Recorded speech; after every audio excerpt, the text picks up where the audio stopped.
பல பேருக்கு இருக்கக்கூடிய ஒரு சந்தேகம். குபேரர் சிலை பக்கத்துல காசு வைக்கலாமா? அப்படின்ற ஒரு சந்தேகம். அதாவது முதல்ல நீங்க வச்சிருக்கிறது குபேரர் சிலையா?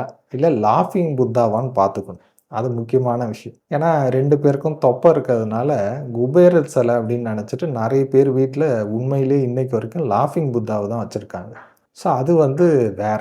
ஸோ அப்போ இதுல பணம் வச்சா நல்லதா? கெட்டதா? இன்னொரு கேள்வி. குபேரர் சிலை பக்கத்துல பணம் வச்சா நெறைய பணம் குடுப்பாரு. அப்படின்ற மாரி ஒரு ஐதீகம் உண்டு. ஏன்னா அவர்கிட்ட நெறைய பணம் இருக்கு அப்படின்னு. ஆனா உண்மையிலேயே குபேரருடைய வேலை என்ன தெரியுமா? அவரு வந்து நெறைய பணத்த நிர்வகம் பண்ணக்கூடிய நபர். நெறைய சொத்துக்கள், பணத்தெல்லாம் நிர்வாகம் பண்ணக்கூடிய நபர். கடனுக்கும் குடுக்கக்கூடிய நபர். ஸோ அப்போ குபேரர் செல வச்சு நீங்க கும்பிட ஆரம்பிக்கிறீங்க.